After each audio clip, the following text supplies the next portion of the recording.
اللہ واحد یکتا ہے، ایک خدا بس تنہا ہے۔ اللہ واحد یکتا ہے، ایک خدا بس تنہا ہے۔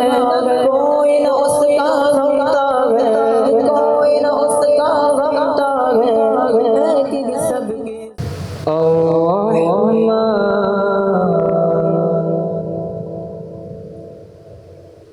علم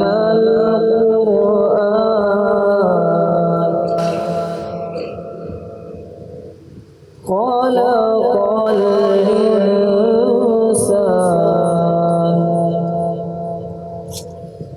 علمه البيان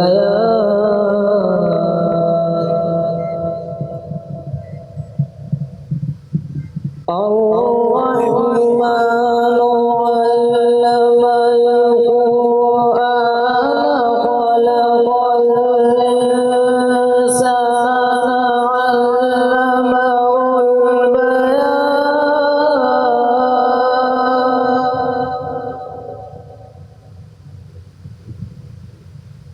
الشمس والقمر بحسبان والنجم والشجر يسجدان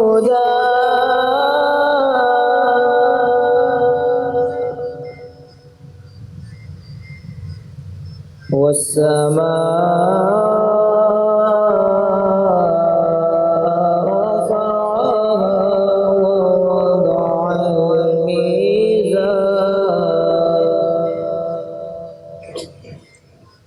ألا تطغوا في الميزان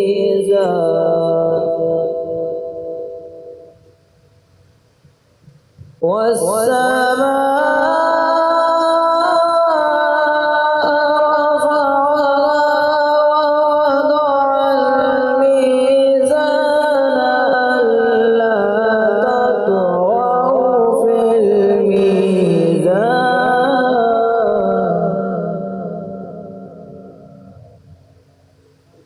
وأقيموا الوزن بالقسط ولا تخسروا الميزان وأقيموا الوزن بالقسط ولا تخسروا الميزان آمنت بالله صدق الله العظيم اللہ اللہ لا الہ الا اللہ لا الہ الا اللہ آمنا برسول اللہ آمنا برسول اللہ لا موجود الا اللہ لا مشہود الا اللہ لا موجود الا اللہ لا مشہود الا اللہ لا مقصود الا اللہ لا مقصود الا اللہ لا معبود الا اللہ اللہ اللہ اللہ اللہ لا الہ الا اللہ لا الہ الا اللہ آمنا برسول اللہ آمنا برسول اللہ اللہ واحد یکتا ہے، ایک خدا بس تنہا ہے۔ اللہ واحد یکتا ہے، ایک خدا بس تنہا ہے۔ کوئی نہ اس کا غمتا ہے، کوئی نہ اس کا غمتا ہے، کہ سب کی سنتا ہے۔ اللہ اللہ اللہ اللہ اللہ لا الہ الا اللہ لا الہ الا اللہ آمنا برسول اللہ آمنا برسول اللہ بلبل طوطی پروانہ ہر کوس کا دیوانہ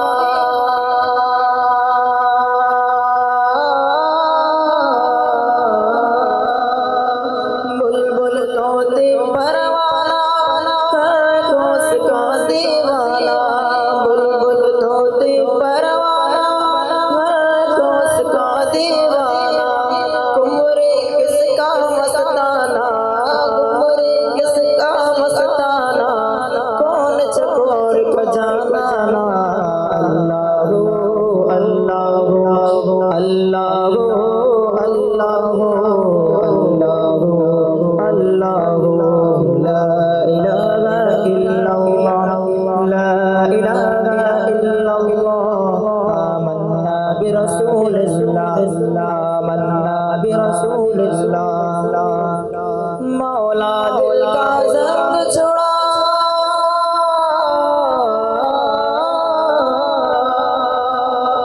مولا دل کا زنگ چھڑا قلب نور باغ جلا مولا دل کا زنگ چھڑا قلب نور باغ جلا دل کو کر دے آئینہ دل کو کر دے آئینہ جس میں چمکے یہ کلمہ لا الہ الا اللہ لا الہ الا اللہ آمنا برسول اللہ آمنا برسول اللہ اللہ اللہ اللہ اللہ اللہ اللہ لا الہ الا اللہ لا الہ الا اللہ آمنا برسول اللہ آمنا برسول اللہ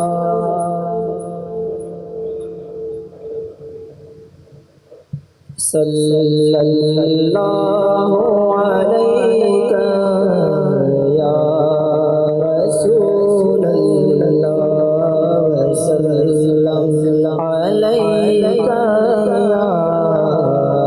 حبیب اللہ صلی اللہ علیہ یا رسول اللہ وسلم علیہ یا حبیب اللہ جاؤ جلال دو نبی منال دو جاؤ جلال دو نبی منال دو سوز بلال بس میری جولی میں ڈال دو سوز بلال بس میری جولی میں ڈال دو صلی اللہ علیہ یا رسول اللہ صلی اللہ علیہ یا حبیب اللہ دو مجھے مجنی خیال دو صلی اللہ علیہ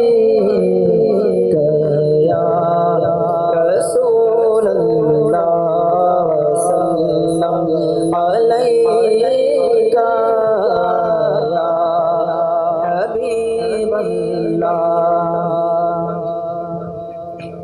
سرور کہوں کہ مالک مولا کہوں تجھے سرور کہوں کہ مالک مولا کہوں تجھے خلیل کا گل زیبا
ایمان جا اے جان جا ایمان جا تجلا کروں تجھے جان جا ایمان جا تجلا کروں تجھے سرور کہوں کہ مالک مولا کہوں تجھے باغ خلیل کا گل زیبا کہوں تجھے وہی رب جس نے تجھ کو وطن کرم بنایا وہی رب جس نے تجھ کو وطن کرم بنایا ہمیں بھیک مانگنے کو تیرا آستا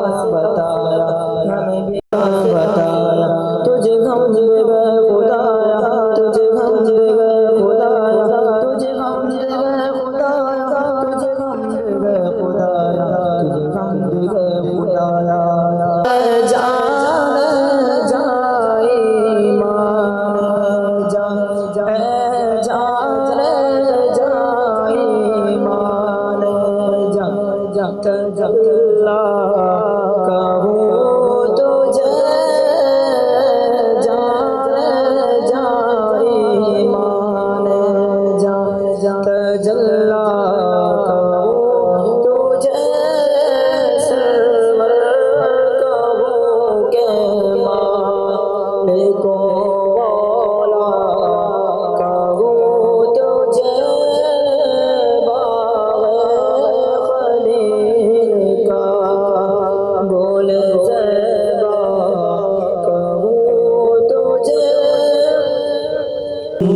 صلی علی سیدنا محمد جب حسن تھا ان کا جلوہ نما انوار کا عالم کیا ہوگا جب حسن تھا ان کا جلوہ نما انوار کا عالم کیا ہوگا ہر کوئی فدا ہے بن دیکھے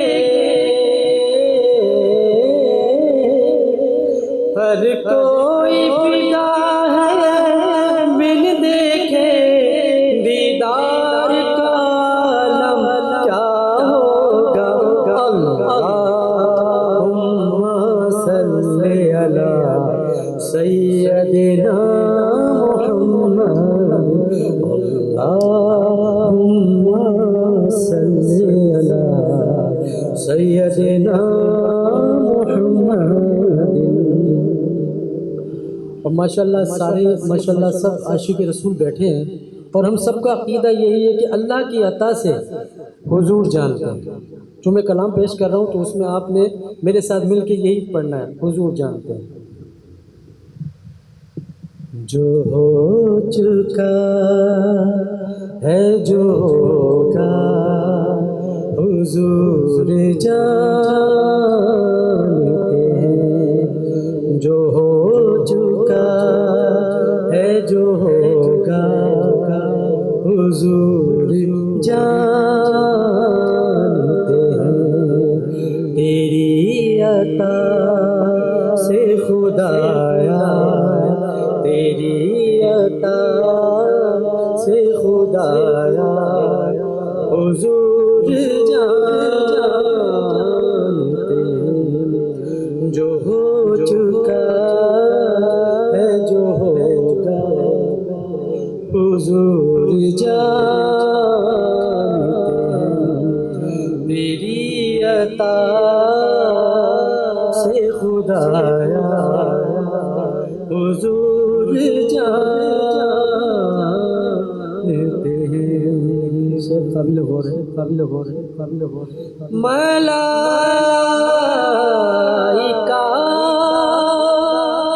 نے کیا یوں تو سجدہ دم کو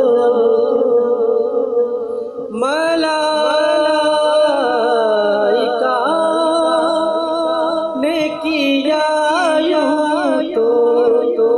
سجدہ دراصل سجدہ تھا کس کو، دراصل سجدہ تھا کس کو، حضور جانتے دراصل سجدہ تھا کس کو، حضور جانتے ہیں۔ ہمارا عقیدہ ہے کہ ہم یہاں پکارتے ہیں آقا کو اور وہ وہاں سنتے ہیں۔ تو شاعر نے بڑے خوبصورت الفاظ میں بیان کیا ہے، وہ مومنوں کی تو جانوں سے بہت قریب ہوئے، وہ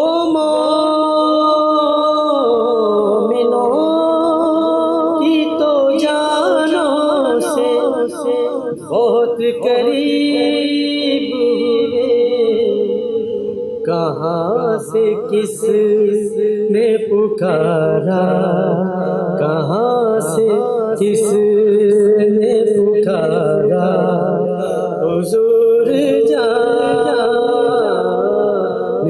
ہیں، کہاں سے کس نے پکارا، حضور جانتے ہیں۔ پڑھو درود نبی پر، یہ حکم ہے رب کا۔ کس کا حکم ہے؟ کس کا حکم ہے؟ رب کا حکم ہے، رب کا حکم ہے، رب کا حکم ہے۔ پڑھو درود نبی پر، یہ حکم ہے رب کا، ملے گا کتنا منافع، ملے گا کتنا منافع، حضور جانتے ہیں، ملے گا کتنا منافع، حضور جانتے ہیں۔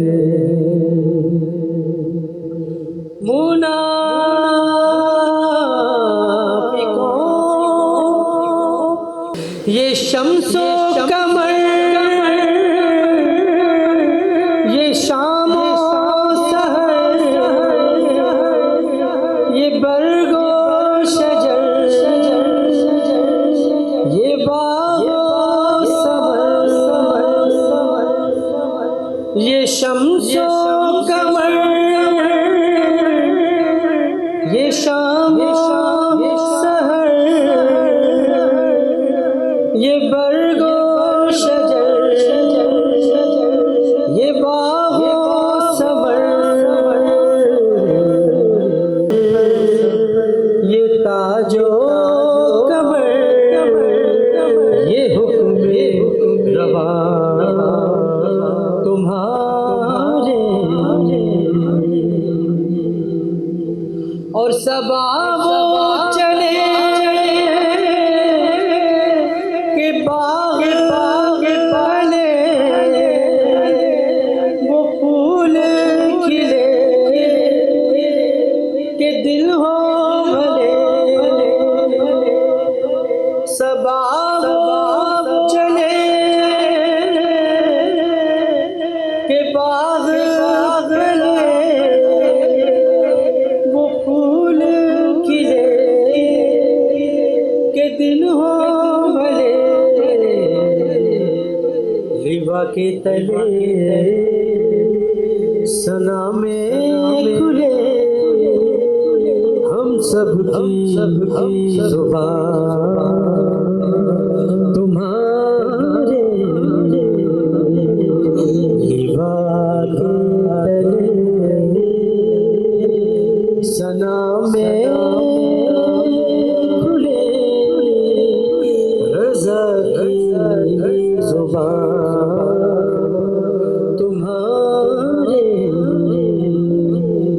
اللہ الرحمن الرحیم۔ پڑھیے صلاۃ والسلام علیک یا رسول اللہ وعلی آلک واصحابک یا حبیب اللہ، الصلاۃ والسلام علیک یا نبی اللہ وعلی آلک واصحابک یا نور اللہ۔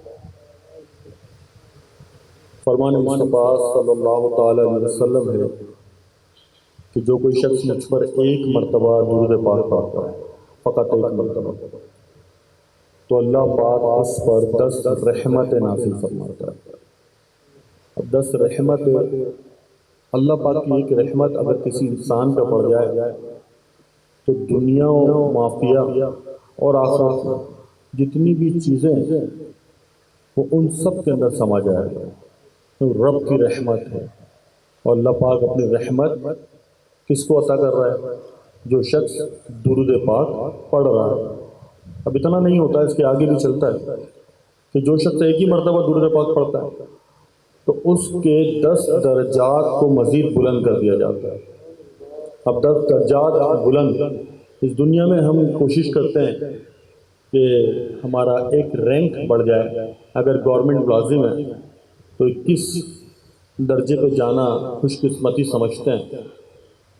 اسی کو مد نظر رکھیں کہ اربوں کا مجمع ہوگا، ارب خرب لوگ میدان محشر میں ہوں گے، لیکن ہمارے درجات کتنے ہوں گے؟ جنت پہلی، دوسری، تیسری، چوتھی، 7 جنتیں۔ اب ان 7 جنتوں میں ہمارا درجہ کون سا ہوگا؟ کیا ہم 7ویں جنت میں ہوں گے؟ نبی پاک علیہ الصلوۃ والسلام کا قرب ہمیں مہیا ہوگا، جنت الفردوس ہماری ٹھکانہ ہوگی۔ اس کے لیے بھی آپ درود پاک کو اپنا وظیفہ بنائیں، تو ہر بار درود پاک پڑھنے پہ آپ کے 10 درجات بھی بلند ہوتے ہیں۔ اب آپ آئیں اپنی موجودہ زندگی پہ، اگر نظر ڈالتے ہیں اور اپنے نامہ اعمال کی طرف توجہ کرتے ہیں، اندھیرا دکھتا ہے۔ ہم اگر اپنے نامہ اعمال کی طرف دیکھیں تو نیکیاں جو کی ہیں وہ نیکیاں ہماری تمام دکھاوے کی نظر ہو جاتی ہیں۔ ایک نیکی کرتے بھی ہیں تو دوسرے کو بتائے بغیر ہمارے پیٹ کا درد ختم نہیں ہوتا، وہ بتا دیتے ہیں، سکون مل جاتا ہے۔ یہ دنیاوی حالت ہے، لیکن اگر نیکی کی ہو تب کی بات ہے۔ نامہ اعمال میں نیکیاں نہیں، گناہ بھرے پڑے ہیں، اب ان گناہوں کو کیسے مٹائیں گے؟ اس کا بھی حل اللہ کے رسول نے آپ کو عطا فرمایا صلی اللہ علیہ وسلم کہ درود پاک جو شخص پڑھتا ہے اس کے 10 گناہ بھی مٹا دیے جاتے ہیں۔ اب کتنا پیارا وظیفہ آج آپ کے درمیان سننے کو، تو پہلے بھی بہت کچھ سنا ہے، درود پاک کی فضیلت جو بے شمار ہے، لیکن کوئی شخص اگر اس نیت کے ساتھ پڑھے تو اس کے 10 درجات بلند ہوں گے، اس کے نامہ اعمال میں 10 نیکیاں لکھ دی جائیں گی، اور اس کے 10 گناہ جس کی وجہ سے وہ پریشان ہے، دن بدن موت قریب آتی جا رہی ہے اور عنقریب ہمیں اندھیری قبر میں اترنا پڑے گا۔ تو یہ سب کام دنیا کے اندر ہی کرنے ہیں، آخرت کے اندر کام نہیں ہوں گے۔ کام کے اعمال جو کیے ہوں گے ان کی جزا اور سزا کے اوپر بنیاد ہوگی۔ محبت کے ساتھ اپنی زندگی کے اندر اس کو لازم کر لیں کہ میں رات تک نہیں سوتا کہ جب تک میں 313 مرتبہ درود پاک نہ پڑھ لوں۔ اپنی زندگی کے اندر درود پاک کو وہ مقام عطا کر دیں کہ جب نمازوں سے فارغ ہوں تو 50 مرتبہ درود پاک صلی اللہ تعالیٰ علی محمد صلی اللہ تعالیٰ علیہ وسلم، 250 مرتبہ درود پاک آپ کا 5 نمازوں میں کمپلیٹ ہو جائے گا۔ اور اس کے ساتھ چلتے پھرتے اٹھتے بیٹھتے اگر درود پاک کا وظیفہ بن جائے تو بزرگان دن کے اندر 1,00,000 مرتبہ درود پاک پڑھتے تھے، 50,000 مرتبہ درود پاک پڑھتے تھے۔ آج بھی الحمدللہ دعوت اسلامی کے ماحول میں ہم نے دیکھا ہے کہ لوگ 5,000 مرتبہ درود پاک پڑھتے ہیں، اور ہمارا رسالہ ہے نیک اعمال، اس کے اندر 72 سوالات ہوتے ہیں کہ آج آپ نے 5 نمازیں مسجد کی پہلی صف میں ادا کی؟ کیا آج آپ نے مسلمانوں کو سلام کیا؟ کیا آج آپ نے والدین کے ہاتھوں کو چوما؟ اس طریقے کے اس میں 72 سوالات ہیں۔ جو شخص ان کے اوپر عمل کرتا ہے وہ نیک بننے کی طرف گامزن ہو جاتا ہے۔ لیکن درود پاک کا جو سوال اس کے اندر ہے کہ آج آپ نے 313 مرتبہ درود پاک پڑھے، تو یہ ہماری ایک اسپیشلٹی ہے کہ ہم رات تک 313 مرتبہ درود پاک پڑھنے کی کوشش کرتے ہیں. اپنے زندگی کے اندر درود پاک کو ایک عظیم رتبہ دیں گے تو انشاءاللہ عز و جل اس کام کو کرنے میں بھی ہم کامیاب ہو جائیں گے. سرکار علی وقار صلی اللہ تعالی وسلم پر عشق و محبت کے ساتھ، ادب کے ساتھ، اخلاص کے ساتھ درود پاک پڑھیے. صلو علی الحبیب صلی اللہ تعالی علی محمد صلی اللہ تعالی علیہ وسلم. ابھی ہمارے بڑے محترم اسلامی بھائی نے ایک نعت پڑھی جس کے اندر کچھ اشعار پڑھے. اس میں ایک اشعار اگر یہ اور پڑھتے تو میں اس کی تشریح کرنے کا ذہن رکھتا، لیکن وہ اشعار میں بتا دیتا ہوں.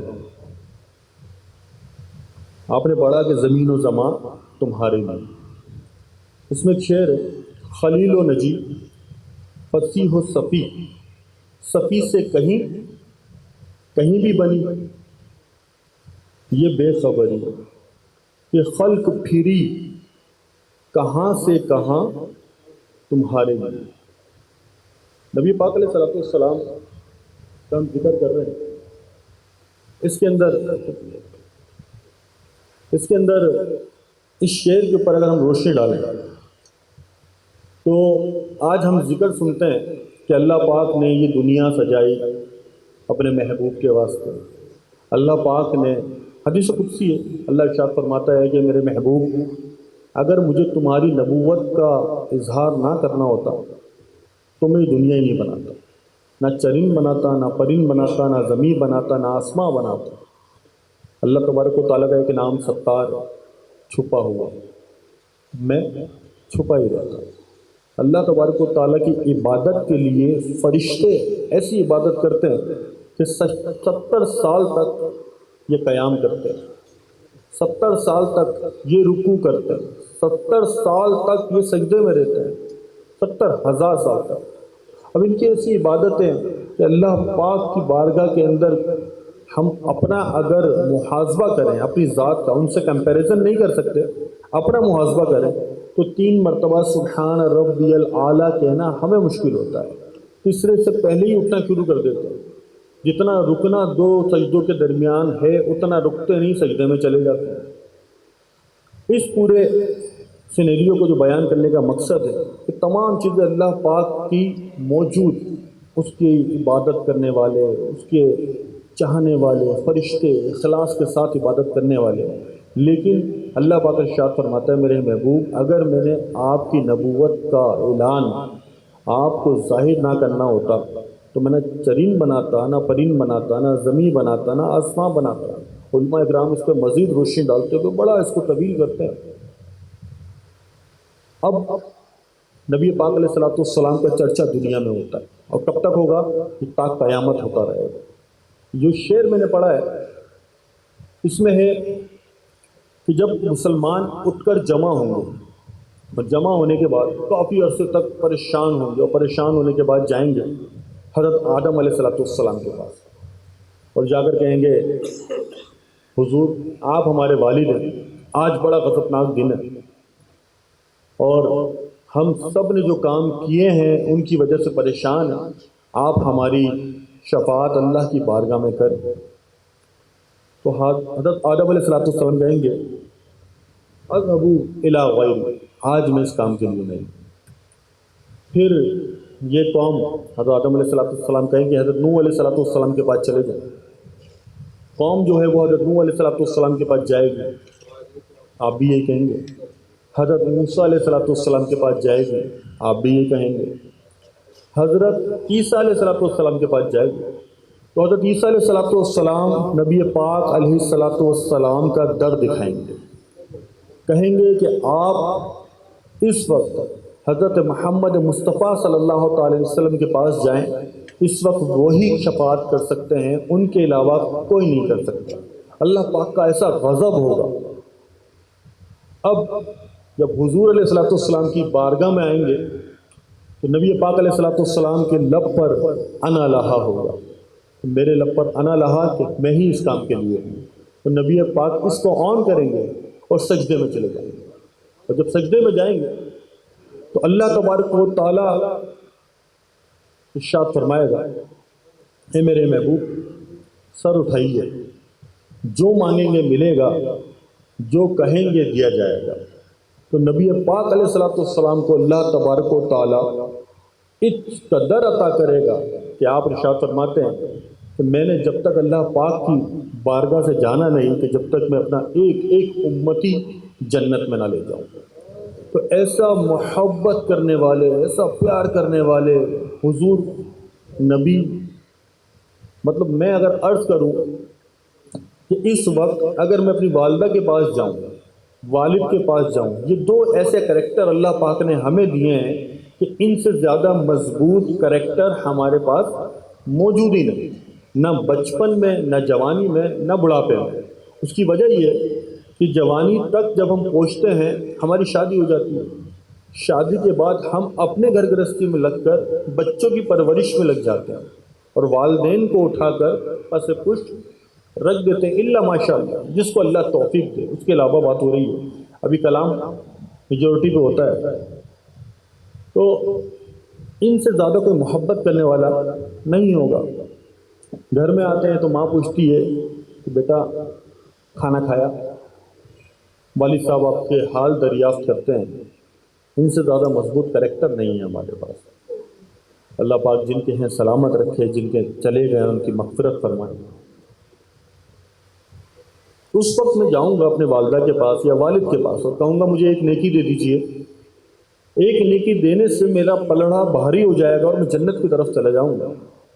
تو اس دن والدین کی اس وقت یہ کوئی حالت ہوگی، بیٹا ہم خود پریشان ہیں، تو ہمیں دے دے۔ ایسا پریشان کن مار کا معاملہ، یہ سب کچھ ہوگا۔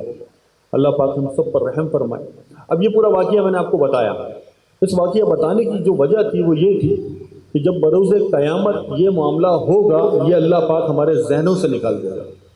کیوں؟ کیونکہ اگر ہمیں پتہ ہوتا تو ہم ڈائریکٹ نبی پاک علیہ الصلوۃ والسلام کی بارگاہ میں نہ چلے جاتے۔ یہ اللہ پاک نے اپنے محبوب کی شان کو دکھانا ہے کہ کہا گیا خلیل و نجی، فصیح و صفی۔ خلیل حضرت ابراہیم علیہ السلام، فصیح و صفی حضرت آدم علیہ السلام۔ صفی سے کہیں یعنی کہ تمام نبیوں کے پاس آپ ہو کر آ گئے، کہیں بھی بنی نہیں بنی۔ یہ بے خبری کہ ہمیں کچھ پتہ کیوں نہیں کہ خلق پھری۔ کبھی نبی علیہ السلام کی بارگاہ میں جانے سے پہلے ہم حضرت آدم علیہ السلام کے پاس جاتے ہیں، وہاں سے نکلتے ہیں تو وہ اپنا حضرت موسیٰ علیہ السلام، عیسیٰ علیہ السلام، آخر میں نبی پاک کے پاس کیوں؟ آج تو ہم نے سن لیا سب، اس وقت ہم سب بھول جائیں گے۔ اس میں لکھا ہے کہ یہ بے خبری کہ خلق پھری کہاں سے کہاں تمہارے لیے۔ تو نبی پاک علیہ السلام کو اللہ تبارک و تعالیٰ نے برد قیامت بھی انعامات سے اکراموں سے نوازنا ہے، اور نوازنے کی جو کنڈیشن ہوگی وہ ایسی ہوگی کہ تمام نبیوں کے پاس سے گزرتے ہوئے حضور کی بارگاہ میں جانا، کہ آپ کی شان و شوکت اللہ تبارک و تعالیٰ نے اس دن بھی دکھانی ہے۔ دنیا کے اندر تو ہم ان کا چرچا کرتے ہیں، کاش مرنے کے بعد بھی حضور کے جھنڈے کے سائے کے نیچے۔ اس کے اندر یہ تمام شعر اعلیٰ حضرت نے بڑی ہی خوبصورت الفاظوں کے ساتھ لکھے ہیں۔ اللہ تبارک و تعالیٰ ان کی مزید ہمیں تانیف کو، تصنیف کو پڑھنے کی توفیق عطا فرمائے۔ ہمارے قاری صاحب نے سورہ رحمان کی تلاوت کری۔ سورہ رحمان میں لکھا ہے الرحمن علم القرآن خلق الانسان علمہ البیان۔ ترجمہ ہے رحمان نے اپنے محبوب کو قرآن سکھایا، رحمان نے اپنے محبوب کو قرآن سکھایا، انسانیت کی جان محمد صلی اللہ تعالی علیہ وسلم کو پیدا فرمایا۔ علماء کرام لکھتے ہیں اس میں مکان وما یکون کا بیان انہیں سکھایا۔ اس کے معنی ہیں کہ جو کچھ ہو چکا اور جو کچھ ہوگا اس کا علم نبی پاک علیہ السلام کو دے دیا گیا۔ یہ قرآن کہتا ہے۔ اب اس پورے سینیریو کو دیکھیں تو نبی پاک علیہ السلام چرند سے بھی بات کرتے ہیں، درختوں سے بھی بات کرتے ہیں، آپ کو اللہ پاک نے ایسی گویائی عطا فرمائی، ایسی سماعت عطا فرمائی کہ آج آپ یہاں درود پاک پڑھیں۔ نبی پاک علیہ الصلوۃ والسلام خود ارشاد فرماتے ہیں کہ تمہارا درود مجھ تک پہنچتا ہے۔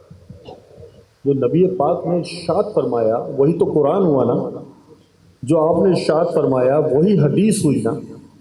آپ ارشاد فرماتے ہیں کہ تمہارا درود مجھ تک پہنچتا ہے۔ اب جس کا درود نبی پاک علیہ الصلوۃ والسلام کے پاس پہنچے اور آپ اس کو قبول فرما لیں تو اس کے دنیا میں بھی وارے نہیں آ رہے اور آخرت میں بھی اس کے وارے نہیں آ رہے کہ اللہ پاک نے آپ کو ایسا مقام عطا فرمایا۔ اب نبی پاک علیہ الصلوۃ والسلام کی محبت کا ہم اظہار کرنے والے لوگ بیٹھے ہیں، نبی پاک علیہ الصلوۃ والسلام کی محفل سجی ہوئی ہے، آپ کی تعریف چل رہی ہے، کما حق کا ہو ہم بیان کر دیں ناممکن ہے کہ جس طریقے سے حضور کی شان بیان کرنے کا حکم ہے ہم ویسے بیان کر دیں ناممکن ہے۔ یہ اللہ تبارک و تعالیٰ نے بیان فرمائی ہے۔ قرآن پاک میں اللہ تبارک و تعالیٰ نے متعدد مقام کے اوپر ارشاد فرمایا۔ آج انشاءاللہ قرآن سے آپ کو اس کے اوپر کلام کریں گے، اور قرآن کے اندر اللہ تبارک و تعالیٰ نے کتنے مقامات پر یہ ارشاد فرمایا آپ کو یہ میں بتاتا ہوں۔ اللہ پاک پارہ 5 سورۃ النساء آیت نمبر 80 میں ارشاد فرماتا ہے، ترجمہ کنز ایمان، جس نے رسول کا حکم مانا بے شک اس نے اللہ کا حکم مانا۔ ایک اور مقام پہ اللہ تبارک و تعالیٰ ارشاد فرماتا ہے، آپ صلی اللہ تعالی علیہ وسلم کی نافرمانی خدا کی نافرمانی ہے۔ پارہ 4 سورۃ النساء آیت نمبر 14 میں اللہ پاک ارشاد فرماتا ہے، جو اللہ اور اس کے رسول کی نافرمانی کرے اور اس کی تمام حدوں سے گزر جائے تو اللہ اسے آگ میں داخل کرے گا جس میں وہ ہمیشہ رہے گا اور اس کے لیے رسوا کن عذاب ہے۔ ایک اور مقام پر اللہ پاک ارشاد فرماتا ہے، آپ صلی اللہ تعالی وسلم کی مخالفت خدا کی مخالفت ہے۔ کیسے ہے؟ پارہ 9 سورۃ الانفال آیت نمبر 13، ترجمہ، یہ عذاب اس لیے ہوا کہ انہوں نے اللہ اس کے رسول سے مخالفت کی، اور جو اللہ اور اس کے رسول سے مخالفت کرے بے شک اللہ سخت عذاب دینے والا ہے۔ ایک اور مقام پر اللہ پاک ارشاد فرماتا ہے کہ نبی پاک علیہ الصلوۃ والسلام سے جنگ خدا سے جنگ ہے۔ وہ کیسے؟ پارہ 3 سورۃ البقرہ آیت نمبر 279 میں ہے، اگر تم ایسا کرو گے تو اللہ اور اللہ کے رسول کی طرف سے لڑائی کا یقین کرو گے۔ ایک اور مقام پر اللہ پاک ارشاد فرماتا ہے، نبی پاک علیہ الصلوۃ والسلام کا بلانا اصل میں خدا کی طرف بلانا ہے۔ ترجمہ کنز ایمان، اور جب ان سے کہا جائے کہ اللہ کی اتاری ہوئی کتاب اور رسول کی طرف آؤ تو تم دیکھو گے منافق تم سے منہ موڑ کر پھر جاتے ہیں۔ ابھی تک ہم کیا کلام کر رہے ہیں؟ ہم قرآن کی بات کر رہے ہیں کہ قرآن کے اندر اللہ پاک نے جگہ با جگہ نبی پاک علیہ الصلوۃ والسلام کو کن الفاظات سے کن القابات سے بلایا اور اپنے ساتھ نافرمانی کرنے والے کو کہا کہ تو نبی کے ساتھ نافرمانی کرتا ہے۔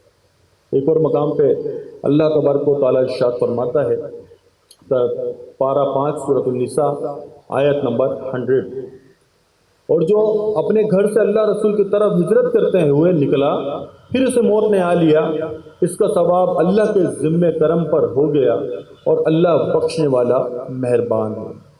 اللہ اور اس کے رسول کی طرف ہجرت کے لیے نکلا۔ ایک اور مقام پہ اللہ پاک ارشاد فرماتا ہے، پارہ 5 سورۃ النساء آیت نمبر 136، اے ایمان والو، اللہ اور اس کے رسول پر، اس کتاب پر جو اس نے اپنے رسول پر اتاری اور اس کتاب پر جو اس سے پہلے نازل کی، ان سب پر ہمیشہ ایمان رکھو۔ ایک اور جگہ پر اللہ پاک ارشاد فرماتا ہے، نبی پاک علیہ الصلوۃ والسلام سے مقابلہ دراصل خدا سے مقابلہ ہے۔ پارہ 6 سورۃ المائدہ آیت نمبر، جو لوگ اللہ اور اس کے رسول سے لڑتے ہیں ان کی سزا یہی ہے۔ ایک اور جگہ پر اللہ پاک ارشاد فرماتا ہے، اور جو اللہ اس کے رسول اور مسلمانوں کو اپنا دوست بنائے تو بے شک اللہ ہی کا گروہ غالب ہے۔ ایک اور جگہ پر اللہ پاک ارشاد فرماتا ہے کہ نبی پاک علیہ الصلوۃ والسلام سے منہ پھیرنا خدا سے منہ پھیرنا ہے۔ اے ایمان والو، اللہ اور اس کے رسول کی اطاعت کیا کرو اور سن کر اس سے منہ نہ پھیرو۔ ایک اور جگہ پر اللہ پاک ارشاد فرماتا ہے کہ نبی پاک علیہ الصلوۃ والسلام کے بلانے پر حاضر ہونا خدا کے بلانے پر حاضر ہونا ہے، یا با الفاظ دیگر آپ کا بلاوا خدا کا بلاوا ہے۔ ترجمہ کنز ایمان، اے ایمان والو، اللہ اور اس کے رسول کی بارگاہ میں حاضر ہو جاؤ جب وہ تمہیں اس چیز کے لیے بلائیں جو تمہیں زندگی دیتی ہو۔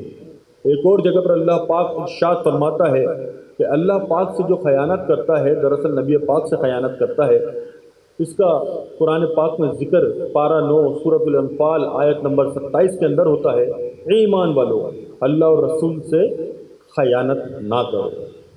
نبی پاک علیہ الصلوۃ والسلام سے معاہدہ دراصل اللہ پاک سے معاہدہ ہے۔ ایک اور جگہ پر اللہ پاک ارشاد فرماتا ہے پارہ 10 سورۃ التوبہ آیت نمبر 7۔ ترجمہ، اللہ اور اس کے رسول کے پاس مشرکوں کے لیے کوئی عہد کیسے ہوگا سوائے ان لوگوں کے جن سے تم نے مسجد حرام کے نزدیک معاہدہ کیا۔ آپ صلی اللہ علیہ وسلم کی محبت خدا کی محبت ہے۔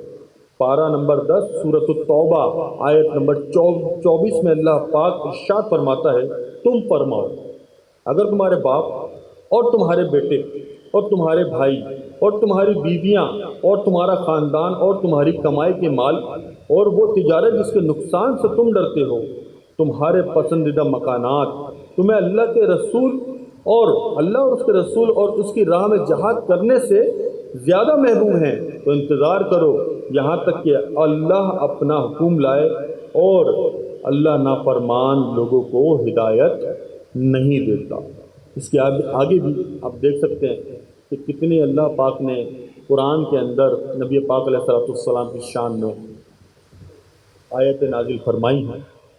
اس کا واقعہ جو آخری ہم نے پڑھا ہے اس کو تھوڑا سا میں آپ کو واضح کروں کہ نبی پاک علیہ الصلوۃ والسلام نے جب یہ کہا کہ اللہ اور اس کے رسول سے محبت، ان سے مقابلہ، یہ تمام چیزیں اللہ پاک اپنے لیے کہتا، نبی پاک علیہ الصلوۃ والسلام کے لیے جو اب کہا گیا، اس کی وجہ کیا ہے؟ اس کی وجہ یہ ہے کہ اللہ کو اپنے محبوب کی شان بیان کرنی کی۔ اللہ تبارک و تعالیٰ کا جب ہم کلمہ پڑھتے ہیں لا الہ الا اللہ محمد رسول اللہ، ہم اس کو بہت احسن انداز سے اس طریقے سے دیکھ سکتے ہیں کہ انسان کا انتقال ہو گیا، وہ قبر میں جاتا ہے، قبر میں جانے کے بعد اس سے سوال ہوتا ہے کہ تم کون ہو، تمہارا دین کیا ہے؟ وہ کہتا ہے کہ میرا دین اسلام ہے، میں مسلمان ہوں، میں رب کا ماننے والا ہوں۔ کیا اس کو جنت مل جاتی ہے؟ 2 سوالوں پہ آپ سے سوال ہے، سب ماشاءاللہ سے اللہ کے کرم سے یہ شعور لوگ بیٹھے ہیں، کیا اس کو جنت مل جاتی ہے 2 سوالات کے اوپر؟ نہیں ملتی۔ تیسرا سوال لازم ہوتا ہے، کیوں؟ کیونکہ ہم نے بھی کہا ہے، ابھی تک ہم نے جو اقرار کیا ہے وہ کیا ہے لا الہ الا اللہ، ابھی ہم نے کلمے کا دوسرا پارٹ نہیں پڑھا۔ دوسرا جو اللہ تبارک و تعالیٰ نے کلمے کا دوسرا حصہ رکھا ہے وہ ہے محمد رسول اللہ صلی اللہ علیہ وسلم۔ اس میں کیا کہا گیا؟ اس میں کہا گیا کہ نبی پاک کا چہرہ دکھایا جائے گا اور کہا جائے گا ان کے بارے میں تم کیا کہتے ہو اور یہ کون ہے۔ اگرچہ وہ مسلمان ہوا، اس کا کلمے کا دوسرا حصہ محمد رسول اللہ صلی اللہ تعالی علیہ وسلم ہوا تو وہ جواب دے گا، ایسا ہی ہے نا، دے گا نا جواب۔ لیکن اگر اس کا کلمے کا حصہ یہ نہ ہوا، کیونکہ اس وقت کم و بیش 8 ارب لوگ اس دنیا میں موجود ہیں، کم و بیش 8 ارب کے اندر سے 1.5 ارب مسلمان ہیں جو کہتے ہیں لا الہ الا اللہ محمد رسول اللہ۔ باقی سب بھی تو اللہ کو ماننے والے ہیں نا۔ یہ قبر میں جائیں گے، یہ دین اسلام کی اگر بات نہیں کریں گے تو پہلے سوال تو دے ہی دیں گے کہ ہم اللہ کو مانتے ہیں، کچھ لوگ ہوں گے جو دوسرا سوال دے دیں گے، لیکن تیسرا سوال دینے والے صرف مسلمان ہوں گے۔ وہ کہیں گے محمد رسول اللہ صلی اللہ علیہ وسلم، یہ میرے آقا ہیں، میں ان کا کلمہ دنیا کے اندر پڑھا کرتا تھا، میں ان سے محبت کرتا ہوں، میں ان کے ساتھ رہنا چاہتا ہوں، اگرچہ اس کے ذہن کے اندر ایسے الفاظات آئے اور وہ یہ بول دے، ورنہ کلمے کے بعد نبی پاک علیہ الصلوۃ والسلام کی پہچان وہ کر لے تو اس کو کہا جائے گا، اور وہ نیک بھی ہوا کہ تو سو جا، اس کو آرام سے سکون کی نیند سلا دیا جائے گا۔ تو حضور کی شان اللہ تبارک و تعالیٰ نے کون سے مقام پر بیان نہیں فرمائی؟ نماز پڑھ لیتے ہیں، کچھ لوگوں کا کہنا ہے کہ نماز کے اندر حضور کا خیال آ جائے تو نماز ٹوٹ جاتی ہے، معاذ اللہ، استغفر اللہ۔ حضور کا خیال اللہ تبارک و تعالیٰ نے نماز میں حضور کا ذکر رکھ دیا۔ کیسے رکھ دیا؟ کہ جب آپ عطیات پڑھتے ہیں اس کے بعد درود پاک پڑھتے ہیں، اب حضور کا خیال کی بات کرتے ہیں، یا تو حضور خود نماز کے اندر آ گئے تو اور یہ نہ پڑھا تو آپ کی نماز بھی مکمل نہیں ہوتی۔ اور آگے بڑھتے ہیں، یہ سوالات کرنے والوں سے ان کے لیے جوابات ہیں کہ نبی پاک علیہ الصلوۃ والسلام کا ذکر تو آنا ہی آنا ہے، حضرت ابراہیم علیہ الصلوۃ والسلام کا ذکر بھی آ گیا، ان کا تو آنا ہی آنا ہے۔ اس کے بعد ہم کیا پڑھتے ہیں؟ رب اغفر لی ولی والدی۔ کچھ لوگ یہ پڑھتے ہیں، کچھ لوگ ربنا آتنا فی الدنیا حسنۃ وہ پڑھتے ہیں، اس میں تو تیرے والدین کا ذکر بھی آ گیا، کہ تیری نماز ٹوٹ گئی۔ تو حضور کی محبت، حضور کا ذکر اللہ پاک نے کون سے مقام پہ نہیں رکھا؟ یہ ایک ذی شعور انسان سے سوال ہے۔ حضور کا ذکر ہر جگہ کے اوپر اللہ پاک نے اپنے ساتھ رکھا ہے۔ حضور سے اتنی محبت اللہ پاک فرماتا ہے کہ ایک آیت نازل ہوتی ہے، حضور نے ارشاد فرمایا لا یؤمن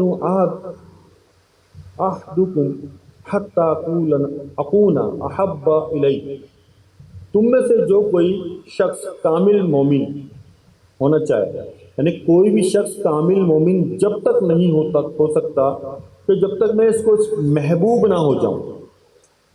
کیسا محبوب ہو جاؤں؟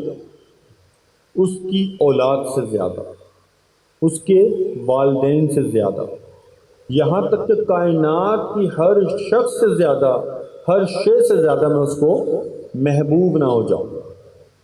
اور پہلے کے لوگ سچے ہوا کرتے تھے۔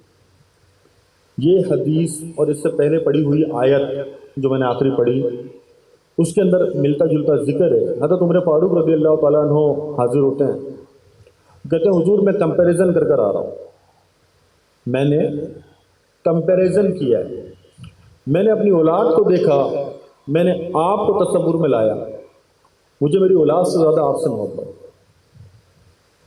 مجھے میری اولاد سے زیادہ آپ سے محبت ہے۔ میں نے اپنے والدین کو دیکھا اور میں نے آپ کو دیکھا، حضور مجھے اپنے والدین سے بھی زیادہ آپ سے محبت ہے۔ میں نے اپنے مال دیکھا، میں نے اپنے عیال دیکھا، میں نے اپنی تمام شے دیکھی، لیکن حضور مجھے آپ سے زیادہ محبت ہے۔ لیکن ایک جگہ کے اوپر مجھے تھوڑی کشمکش ہے کہ حضور جب میں اپنی جان کو دیکھتا ہوں اور آپ کو دیکھتا ہوں تو مجھے اپنی جان زیادہ عزیز، اپنی جان زیادہ عزیز پاتا ہوں۔ تو نبی پاک علیہ الصلوۃ والسلام کے کلمات کیا تھے؟ علماء کرام کہتے ہیں کہ آپ کے سینے پہ ہاتھ رکھا اور کہا کہ جب تک تمہارا ایمان کامل نہیں ہو سکتا، کہ جب تک تم اپنے مال، جان، اولاد، یہاں تک کہ خود سے زیادہ مجھے محبوب نہ رکھو۔ یہ ہاتھ لگنا تھا اور ہاتھ کا ہٹنا تھا کہ حضرت عمر فاروق رضی اللہ تعالیٰ عنہ کہنے لگے یا رسول اللہ صلی اللہ علیہ وسلم، اب مجھے اپنی جان سے زیادہ آپ سے محبت ہو گئی ہے۔ یہ حضور سے محبت کا جو طریقہ کار ہمارے اسلاف نے ہمیں سکھایا ہے، اس پہ ہمیں توجہ کرنی ہوگی۔ آج میں آپ یہاں بیٹھے ہیں کہ ہم نے کبھی کمپیریزن کیا میری اولاد اور میرے والدین سے زیادہ میں حضور سے محبت کرتا ہوں؟ ہاں بھائی کرتے ہیں، دعویٰ تو یہی ہے نا، تقریباً ہم سب کا دعویٰ یہی ہوگا کہ میں حضور سے زیادہ محبت کرتا ہوں۔ وجہ کیا ہے؟ ہمارے ایمان کا حصہ ہے۔ تو دوسرا یہاں پہ سینیریو ہم چیک کرتے ہیں کہ ہم نے اپنے مال سے زیادہ حضور سے محبت کی، بالکل کری، اپنی جان سے زیادہ حضور سے محبت کری،